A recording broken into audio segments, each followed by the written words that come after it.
सूर्य की पहली किरण धरती पर उतर रही थी। गंगा के किनारे एक योद्धा खड़ा था। उसकी आंखों में तेज था, लेकिन दिल में ऐसा दर्द था जिसे कोई नहीं समझ पाया। वह था महान दानवीर कर्ण। लोग उसे दुर्योधन का मित्र कहते हैं, कोई उसे अर्जुन का शत्रु कहता है, लेकिन सच यह है कि कर्ण महाभारत का सबसे अधिक पीड़ित और सबसे बड़ा अन्याय सहने वाला योद्धा था। आखिर उसके साथ ऐसा कौन सा अन्याय हुआ जिसने उसे जन्म से लेकर मृत्यु तक चैन से जीने नहीं दिया। पहला, जन्म लेते ही माँ ने त्याग दिया। कर्ण का पहला और सबसे बड़ा दुर्भाग्य उसके जन्म से ही शुरू हो गया। कुंती को महर्षि दुर्वासा से ऐसा वरदान मिला था जिससे वह किसी भी देवता का आह्वान कर सकती थी। जिज्ञासा में उन्होंने सूर्य देव का स्मरण किया और सूर्य देव के तेज से एक दिव्य बालक का जन्म हुआ।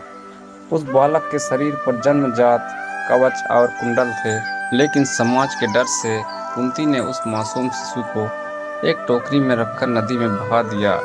सोचिए, जिस बच्चे ने अभी आंखें भी नहीं खोली थी, उसे उसकी मां ने दुनिया के हवाले कर दिया। यही कर्ण के जीवन का पहला और सबसे क्रूर अन्याय था। दूसरा, राजकुमार होकर भी सूतपुत्र कहलाया। कर्ण वास्तव में हस्तिनापुर के राजवंश का सबसे बड़ा पुत्र था, लेकिन उसका पालन पोषण सारथी अधिरथ और उनकी पत्नी राधा ने किया। उन्होंने उसे प्यार दिया, लेकिन समाज ने उसे केवल एक नाम दिया, सूतपुत्र। हर जगह उसका अपमान हुआ, किसी ने उसके गुण नहीं देखे, सब ने केवल उसकी जाति देखी। तीसरा, गुरु द्रोणाचार्य ने शिक्षा देने से मना कर दिया। कर्ण धनुर्विद्या सीखना चाहता था।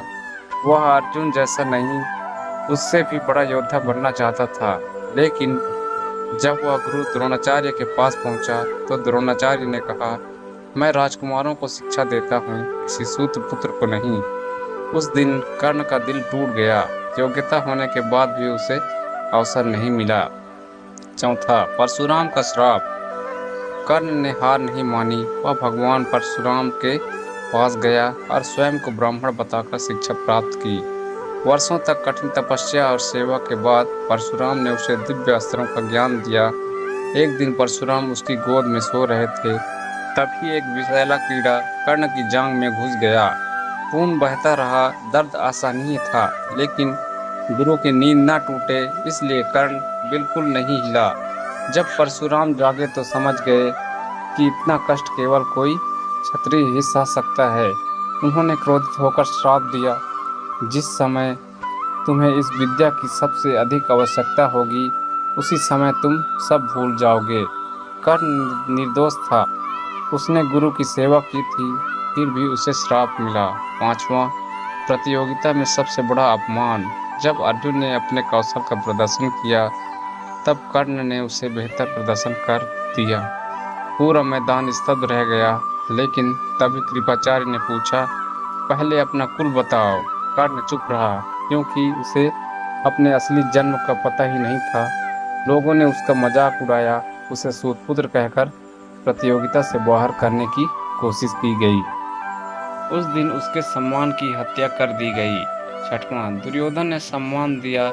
जब पूरी दुनिया ने कर्ण को ठुकरा दिया, तब केवल एक व्यक्ति उसके साथ खड़ा हुआ, वह था दुर्योधन।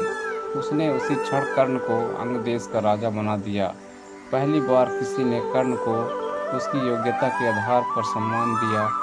यही कारण था कि कर्ण ने जीवन भर दुर्योधन का साथ नहीं छोड़ा। सातवां, इंद्र ने छल से कवच कुंडल ले लिए।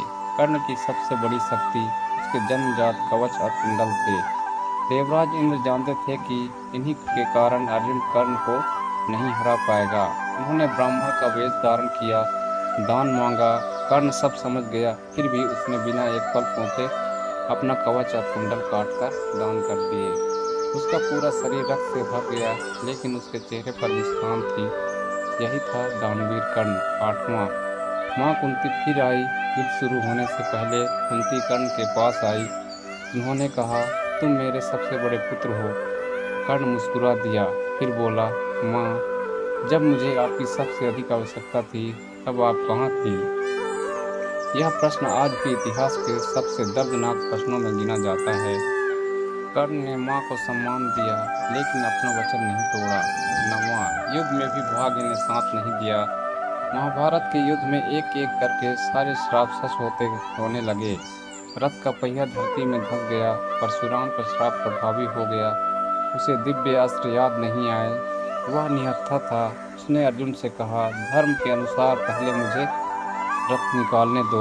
लेकिन श्री कृष्ण ने अर्जुन से कहा, अभी यही समय है। अर्जुन ने बाण चलाया। महान योद्धा कर्ण धरती पर गिर पड़ा। 10वां, मृत्यु के बाद मिला सम्मान। जब कर्ण की मृत्यु हुई तब पांडवों को पता चला कि वह उनका सबसे बड़ा भाई था। युधिष्ठिर स्तब्ध रह गए। उन्होंने कहा, यदि यह सत्य पहले पता होता तो शायद महाभारत का युद्ध ही न होता। लेकिन तब तक बहुत देर हो चुकी थी। आखिर सबसे बड़ा अन्याय क्या था? कर्ण के साथ केवल एक अन्याय नहीं हुआ, उसके जीवन का हर अध्याय अन्याय से भरा हुआ था। जन्म लेते ही मां ने त्याग दिया। राजकुमार होकर भी शूद्रपुत्र कहलाया। योग्य होने पर भी शिक्षा से वंचित किया गया। गुरु का श्राप मिला। समाज ने अपमानित किया। छल से कवच कुंडल ले लिए गए। अपने ही भाइयों से युद्ध करना पड़ा। मृत्यु से ठीक पहले भी उसे न्याय नहीं मिला। इसीलिए महाभारत में यदि किसी एक पात्र को सबसे अधिक अन्याय सहने वाला कहा जाए तो वह निसंदेह महान दानवीर कर्ण है। कर्ण की कहानी हमें यह सिखाती है कि जन्म नहीं, कर्म मनुष्य की पहचान बनाते हैं। समाज ने उसे बार बार ठुकराया, लेकिन उसने कभी दान, मित्रता और वचन पालन का मार्ग नहीं छोड़ा। यही कारण है कि आज भी लोग उसे केवल एक योद्धा नहीं, बल्कि त्याग, सम्मान और अदम्य साहस का प्रतीक मानते हैं। यदि आपको यह कहानी पसंद आई हो तो हमारे YouTube चैनल माही ज्ञान सागर को जरूर सब्सक्राइब करें। वीडियो को लाइक करें, अपने मित्रों के साथ शेयर करें और कमेंट में अवश्य लिखें। जय श्री कृष्ण।